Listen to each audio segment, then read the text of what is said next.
is good news on the eggflation front. Prices are finally coming down. As of Friday, the average wholesale price for a dozen eggs was just $3. We haven't seen those prices in a while. It's a drastic 63% drop since a month ago when the record high was $8.15.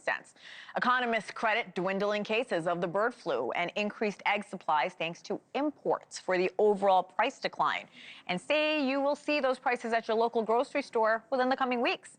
4 weeks ago, we spoke to Gale Livingstone, owner and operator of Roots Farm in Upper Marlboro, Maryland, about the impact the bird flu was having on her business. We're happy to say she's back this morning. Farmer Gale, welcome. Good morning. Good morning. Happy to be here. We love having you. When you were here last time, you talked about the worry and concern you had about the bird flu outbreak, that it could hit your farm and all your chickens. How are things today? Has that concern lessened at all? It's about the same for me because I haven't really gotten any direct communication from any of the federal or state agencies about, what's being done locally to help minimize our risk.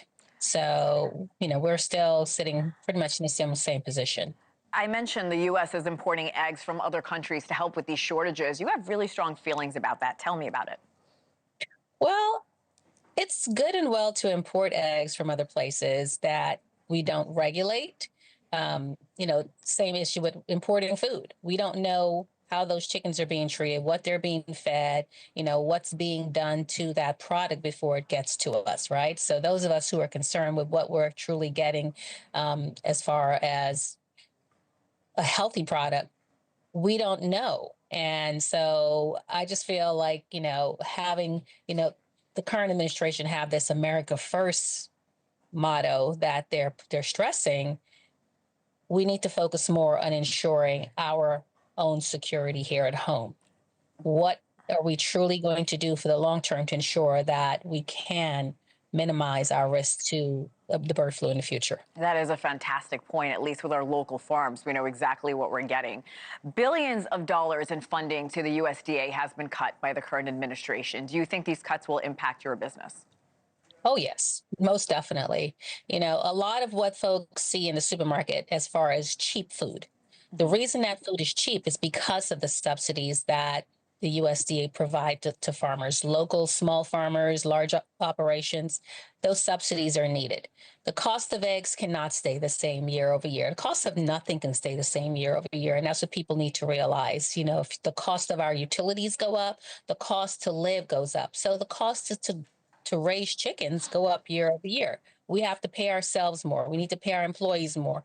Our operating cost, the cost of diesel goes up. All of the input costs do go up. So over the years, the price of eggs really they should be at $9 for real right now. I mean, a pasture-raised organic egg should be at $9 to $10 a dozen. I am curious, have you heard from the government on what comes next without those crucial funds? We have not. We are really just sitting here waiting. Everything we've heard is that they're reviewing all of the programs one by one, and as they get through those, we will get an update. A lot of the programs that were still receiving funds in the beginning of the year through the NRCS, and those have been put on hold as well. So, we are just waiting. We're in and then there's more programs getting cut. Yeah. So it does hurt. It does hurt the local food supply. Gale, what do you want people to understand about your prices and what you've done to sustain your business, your farm? So what I want folks to understand is that we're not living high on the hog. Okay. I've spent the last 5 years living in an RV. That's how little margins we have on what we do. Okay. That I couldn't even build my home because we don't make that kind of money. So when you come to the farmers market or you engage with us to buy our products, understand that we are charging a fair market price based on what it costs us to produce the item. It is not that we're not paying our workers, below minimum wage. We are paying our workers a fair living wage on the farms these days.